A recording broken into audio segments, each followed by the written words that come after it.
समझ में नहीं आती कि ये तो एक नॉर्मल एक छोटा बच्चा भी समझता है कि don't open all the fronts all together. एक साथ इतने सारे फ्रंट्स इन्होंने खोल दिए हैं। देखिए ये समाई बहुत अच्छा है क्योंकि टैरिफ लगाया उन्होंने तो एससीओ का मीट था। देखिए 2-3 चीजें एक साथ निकल कर आ गई हैं एक साथ, तो ये लग रहा है अभी क्योंकि उथल पुथल मच रही है। टैरिफ लगाया उन्होंने, अभी इसके पहले लगातार पुतिन को वो अलास्का गए, पुतिन के साथ वो चल रहा था, फिर अभी देखिए उसके बाद उन्होंने बुलाया यूरोपियन यूनियन को, वहां पे जेलेंस्की को बुलाया और कल पेरिस में मीटिंग होने वाली है। तो यूक्रेन का एक चल रहा था और एससीओ पे चाइना ने चाहा अपने को वो लिवरेज करना, और उसके बाद ये जो आप घटना देख रहे हो, क्योंकि विक्ट्री परेड थी तो एक तरह से उनका टाइमिंग मिला है, तो टाइमिंग को चाहते हैं कैश करना, और उन्होंने वो नॉर्थ कोरिया और पुतिन को एक साथ लाके और साथ में हमारे, मुझे तो ये जो मालदीव और नेपाल उधर गया है ना, मुझे उससे तकलीफ हो रही है। ये वही प्रश्न आ जाता है ना कि जो हम अगर लिवरेज करते हैं या हम अपनी अपनी हित देखते हैं, तो क्या नेपाल और मालदीव भी ऐसे बाती गंगा में हाथ धोना चाहता है?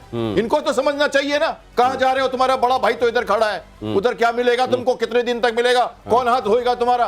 और ये जाके खड़े हो गए वहां पे। मलेशिया जा रहा है, ठीक है, ईरान जा रहा है, पता है, लेकिन सपोर्ट करते हैं। ये विक्ट्री डे वाली परेड मुझको लगता है ये सर बड़ी, ये अगर हो भी रहा है तो बड़ा मिनिस्क्यूल है। क्या भारत को इस समय इस पे ध्यान देना चाहिए जनरल सिन्हा? देखिए, हम सामरिक तरीके से जब चीज को देखते हैं तो इसकी महत्व है, हम सामरिक तरीके से कि क्या चीजें दिखा रहे हैं, क्या करें। देखिए बहुत इंपॉर्टेंट चीज है जो तीन हम अपने सामरिक, मैं जिसको आकलन करता हूं, उन्होंने 3 टाइमलाइन दिया था। एक 2027 का दिया है, 2035 का दिया है एंड 249 का दिया है, 2049 का। तो पहला टाइमलाइन 2027 के, उसके पहले इन्होंने किया victory day parade. Victory day parade में उन्होंने 3 चीजें दिखाई। एक दिखाया है कि मिसाइल के अंदर में हाइपरसोनिक 5, वो जो हम बना चुके हैं, हमारे बाद दिखा रहे हैं ये, हमारी हाइपरसोनिक ब्रह्मोस के बाद भी हमने 2-3 और दिखा दिया। हाँ, वो उसके अलावा दूसरी चीज जो वो दिखाना चाहते हैं वो भी हमें बहुत, वो कहते हैं स्टेल्थ टेक्नोलॉजी, वो हमें ध्यान दे रहे हैं उनके एयर में, उनके ड्रोन्स के ऊपर में, और तीसरा साइबर। यही है इनका 3। वो कह रहे हैं मिलिट्री पॉज देख, हमें जरूरी इसको देखना है और पूरी विश्व को देखना चाहिए कि कितनी। देखिए ऐसा नहीं है कि उन्होंने राइज नहीं किया है, नेवल नेवी में भी वो अब विश्व के सबसे बड़ी नेवी निकल गए, सबसे बड़ी आर्मी फोर्सेस है। उन्होंने मॉडर्नाइजेशन 2013 में शुरू की थी, पूरी की पूरी स्ट्रक्चर बदल दी। तो हमारे लिए, मैं सबको नहीं बोलता हूं, पर हम लोगों के लिए तो बड़ा इंटरेस्टिंग विजय है, इसको देखना और समझना। रॉकेट फोर्स पहली बार उन्होंने बनाया।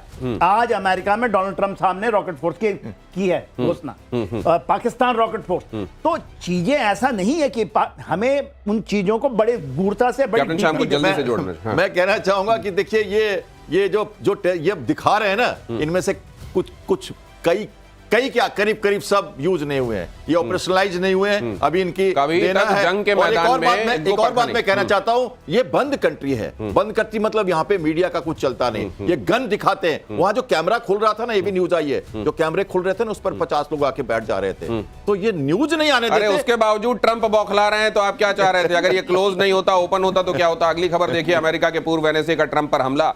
ट्रंप पर अमेरिका की बजाय अपना फायदा देखने का आरोप लगाया। अमेरिका के पूर्व राष्ट्रीय सुरक्षा सलाहकार जैक सुलिवन ने पाकिस्तान पर मेहरबानी की वजह है ट्रंप का फैमिली बिजनेस, ये भी कहा। सुलिवन ने कहा कि ट्रंप के फैसले का नुकसान पूरे देश को भुगतना होगा। पूर्व एनएसए ने कहा ट्रंप अमेरिका की विदेश नीति से अलग हटकर पाकिस्तान और सेना प्रमुख हासिम मुनीर को खुश करने की कोशिश कर रहे हैं।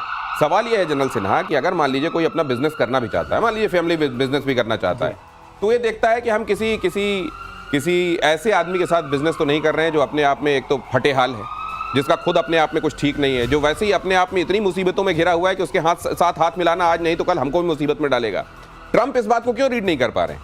देखिए, ट्रंप, प्रॉब्लम ये नहीं है कि ट्रंप रीड नहीं कर पा रहे हैं, ट्रंप फंस तो गए हैं। किसी ने कहा कि Trump was against deep state of America. हम, मेरे को भी कभी कभी शक सकता है, और कभी क्या कहते हैं डीप स्टेट के साथ लग गए। जो ये गेम खेल रहे हैं, स्पेशली इन दिस, ये आपका डीप स्टेट खेलना चाहता है कि पाकिस्तान को क्लोज रखो। आप यदि सेंट्रल कमांड के जनरल कुराला का कहेंगे तो वो बोलते हैं कि पाकिस्तान हमारा मोस्ट फेवर्ड ही नहीं, बोलते हैं अनप्रेसिडेंटेड हमारा पार्टनर। तो वहां से गेम शुरू हुआ है, और इसमें ट्रंप को ऐसा लगा कि भाई ये तो मेरी लास्ट है, हमारी फैमिली पीछे न छूट जाए। और देखिए जो ये क्रिप्टो करेंसी की है, केवल एशिया में नहीं, ये कहते हैं कि पूरे के पूरे हम इसको यूरेशिया में, यूरोप के अंदर में ये सेंटर बनेगा।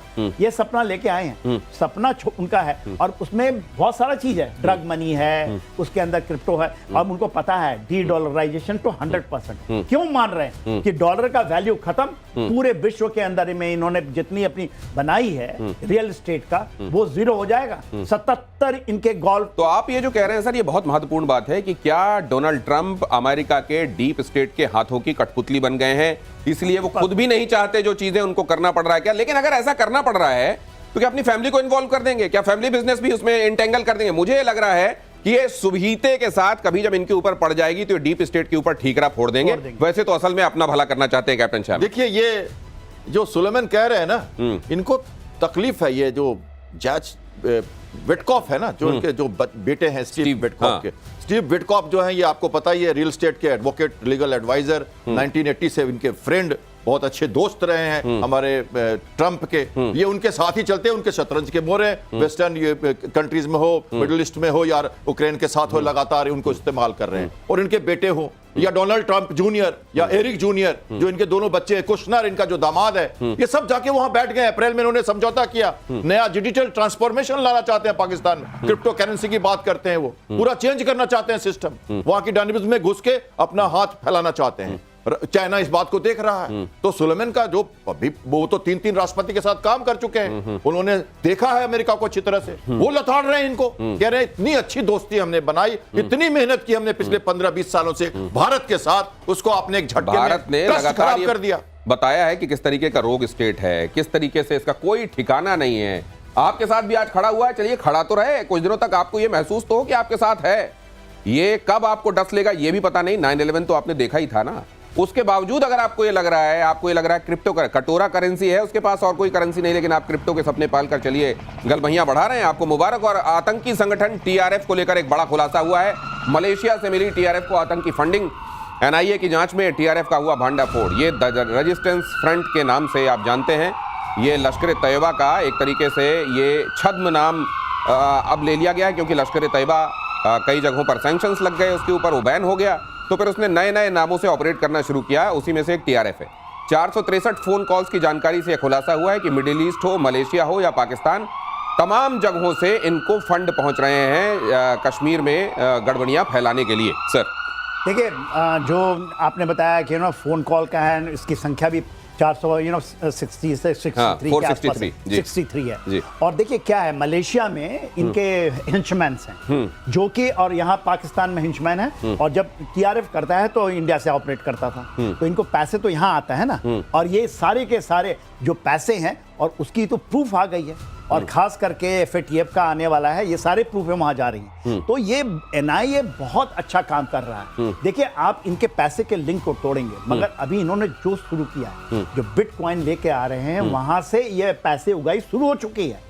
दोनों तीन अभी, और ये कहते हैं टीआरएफ को तो कर दिया आपने आतंकवादी घोषित, अमेरिका ने किया है, यूएन को अभी करना बाकी है, मगर वो अभी कहते हैं कि जो हिजबुल मुजाहिदीन है, जिसमें एक सैयद सलाबुद्दीन का फेस है, उसको आगे करेंगे, और ये आईपी एड्रेस बनाते हैं, पैसा इकट्ठा करते हैं, जो डिजिटल ट्रांजैक्शन हो रहा है उसमें जकातें आ रही हैं, और ये केवल नहीं मलेशिया से, ये आपका यहाँ से भी आ रहा है, मिडिल से भी आ रहा है पैसा। तो ये नया गेम है, इंडिया को तोड़ना पड़ेगा, और एनआईए बहुत अच्छा काम कर रहा है। और अगली खबर देख लीजिए, नेतन्याहू की अगर आप एक प्लीज मौका दे तो मैं कहूं, देखिए ये 22 या 23 अप्रैल को ही जब ये हुआ था, तभी रेड किया था एनआईए ने वहां पर। और मैं 2-3 लाइन कहना चाहता हूं, अगर आप मुझे मौका दें तो। देखिए, दौड़ रहा था भारत अपने ताज के साथ गतिमान, क्यों रोका तुमने सिंदूरी हवाओं को? हमें तो कसमसाना होगा, छतों की सफाई करनी है। और ये जो बात कर रहे हैं ना, ITPSEF, supporter enablers and financiers, ये मधुबनी से बात की थी हमारे प्रधानमंत्री ने, ये निकल के आ रहा है कि इनके जो आका है ना, इनको चरमराना होगा। ये चरमरा रहे हैं हमारे लोग। छतों की सफाई तो जब आप कहते हैं तो खासतौर से इधर भारत में कई जगहों पर जहां छतों के ऊपर पत्थर रखे रहते हैं, वहां की सफाई बहुत आवश्यक है। नेतन्याहू की अपने ही CDS इयाल जमीर से ठनी अगली खबर। सुरक्षा कैबिनेट की बैठक में नेतन्याहू CDS में एक राय नहीं। CDS ने गाजा सीजफायर समझौते पर चर्चा का प्रस्ताव दिया। नेतन्याहू का प्रस्ताव पर चर्चा और वोटिंग से इनकार। तो मतलब वहां भी ये सब चलता है सर, वहां भी इस तरीके की आवाजें आती हैं। कई बार तो नेतन्याहू को बड़ी निराशा भी होती होगी, लेकिन हो सकता है कि इस समय अगर वो सीरियस ऐसा कुछ कह रहे हैं तो उनके पास इसके लिए कोई वजह भी हो। नहीं, वजह तो उनके पास में है। वो कहते हैं कि यदि गाजा में आप फुल पकड़ लोगे, और उन्होंने 7 अक्टूबर का डेट दिया हुआ है कि यदि आप पकड़ लोगे तो आपको वेस्ट बैंक में ही करना पड़ेगा, क्योंकि पूरे के पूरे इजराइल के अंदर में ये चीजें हो सकती, तो वो जायज है। मतलब आपको पूरा सिक्योरिटी अपना अमला लगाना पड़ेगा इधर गाजा में, और आपने वेस्ट बैंक में भी वही करना पड़ेगा। वेस्ट बैंक में भी आपको करना पड़ेगा, जबकि वेस्ट बैंक में काफी कंट्रोल इनकी है। बट बात दूसरी ये है, जो वहाँ हार्ड लाइनर्स हैं, क्योंकि इनकी सरकार में उनका सपोर्ट है, वो कहते हैं आप करके देख लो। और एक बहुत इंपॉर्टेंट चीज है, मोमेंट आप 2 महीने के आप मोहलत देंगे, एब्सोल्युटली आप लेख लीजिए, हमास फिर से जागृत होगा। ये कह रहा है जल्दी सर, 2 महीने के अंदर अंदर फिर से। देखिए क्या है ना, वहां पर चीजों को लाना, हथियारों को लाना, आप बताइए 2 साल होने वाला है, वो अभी तक तो लड़ ही रहा है ना, और केवल इतनी छोटे स्ट्रिप के अंदर में, क्योंकि ये जिहाद जो है ना, जिहाद को मारना है तो आप उसको जब तक लास्ट तक नहीं मारोगे, जरा भी सांस लोगे ना, वो सांस खड़ा हो जाएगा। यहाँ एक बात निकल के आती है, वो सिचुएशन सेम है जो पुतिन कह रहे हैं ना, मुझे पूरी कंप्लीट चाहिए वो सीज फायर। ये सीज फायर नहीं, ये इजराइल में क्या हो रहा है वो कह रहे हैं, नेतन्याहू कहते हैं कि मुझे 1 टाइम चाहिए सब कुछ, ऐसा नहीं फेज वे में। और जो सीडीएस कह रहे हैं, उनके दूसरे नेता कह रहे हैं फेज वे में कर लो, 10 को ले लो, ये जो हमारे हॉस्टेजेस हैं 10 अगली बार में लेंगे। नेतन्याहू कहते हैं नहीं ऐसा नहीं। और एक और बात है, रिजर्विस्ट का वहां पे कह रहे हैं, हमने गाजा के लिए हमने रिजर्विस्ट नहीं बने थे, हमें गाजा का एडमिनिस्ट्रेशन नहीं संभालना है, हमें हॉस्टेजेस चाहिए, इसको रोको। तो कई तरह की बातें निकल कर आ रही हैं। और आर्मी चीफ का कहना है कि हमें आपके हिसाब से कौन सही है, नेतन्याहू सही है, सीडीएस सही है? देखिए, उनको डर है कि मुझे जाके आर्मी को संभालना पड़ेगा गाजा को, तो एडमिनिस्ट्रेशन पूरा हमें करना पड़ेगा। और ये सब वो नहीं चाहते हैं, वो चाहते हैं कि इसको फेज वे में सॉर्ट आउट कर दें। सीडीएस जो है ना, वो हर एक बार लगाते रहे। ये मेरे ख्याल से नेतन्याहू ने नहीं किया ना। यदि आपने पॉज दे दिया, अगर पॉज दे दिया, फेज्ड मैनर में ये काम नहीं हो सकता, ये बात नेतन्याहू समझते हैं, और इसीलिए शायद इन बातों को लेकर 18 डेड बॉडी की बात करते हैं। 18 डेड बॉडी और 10 हम दे देंगे आपको, हमारे इतने छोड़ दो जी। ये देखिए, वो जमीन पे हावी हैं, उनको आप ऐसे ट्रीट नहीं होगा। ये क्रमिक और चरणबद्ध तरीके से नहीं हो सकता, ये एक बार में होगा। नेतन्याहू इस बात को समझ रहे हैं। और ड्रग कार्टेल पर अमेरिका का बड़ा एक्शन, कैरेबियन सागर में ड्रग ले जा रहे जहाज पर हमला। अटैक में 11 ड्रग स्मगलर मारे गए। जहाज वेनेजुएला के पोर्ट से निकला था। वेनेजुएला के राष्ट्रपति निकोलस मादुरो का आरोप, अमेरिका पर झूठा ड्रग तस्करी का प्रचार का आरोप उन्होंने लगाया।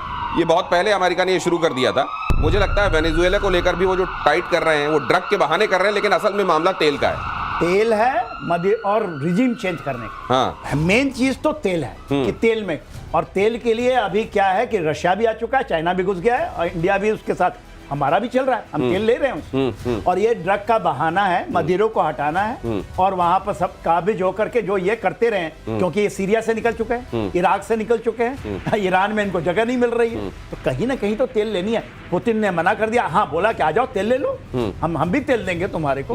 हाँ, हिम्मत नहीं है तो यहाँ ले लेंगे, और चेंज ऑफ रिजीम करके, क्योंकि इनकी बड़ी अच्छी थी दोस्ती, क्योंकि चेंज ऑफ केवल मदुरो ये मादुरो जो कह रहे हैं, ये इनको, इनके सब्सक्राइबर्स दुनिया में और भी, क्यों अमेरिका तो यही करेगा, वो ड्रग कार्टेल को लेके पहले बात कह चुका है, वो इसी तरीके से करता रहेगा। लेकिन क्या आखिरकार मादुरो अपना और अपनी कंट्री का हित बचाने में कामयाब रहेंगे? 100%। देखिए, वहां पर ऑलरेडी डिप्लॉयड मिसाइल आर्सेनिक पहुंच चुका है, गिरॉन 2 जो रशिया से आ चुका है, चाइना पहुंच गया। अब ऐसा नहीं कर सकते। ये देखिए, ये जो तस्वीर है, इसके बारे में कहा जा रहा है कि ये AI जनरेटेड है, और इस पे अभी रॉयटर्स ने भी कहा कि हम चेक कर रहे हैं एक्चुअली आपको क्या अधिकार था कि आप सीधा उसको मार दो। मैं नेवी का हूं, मुझे जानता है पॉलिसिंग चीजें हम करते हैं, हम वार्निंग देते हैं, शॉट्स चेक करते हैं, उसके बाद अंदर जाते हैं, उसको चेक करते हैं कौन हो तुम, उसका कंट्राबैंड है। ये कंट्राबैंड को हम, ड्रग को हम पकड़ते हैं और फिर इंटरनेशनल कोर्ट ऑफ जस्टिस में जहां भी ले जाना ले जाके दिखाते हैं कि क्या हो रहा है। वो सब किया क्यों नहीं उन्होंने? कुछ भी नहीं किया। तो पहले से एक कहानी बना ली गई है, और उस कहानी को सही करने की दिशा में जो कुछ करते बन रहा है वो अमेरिका और ट्रंप इस समय कर रहे हैं। लेकिन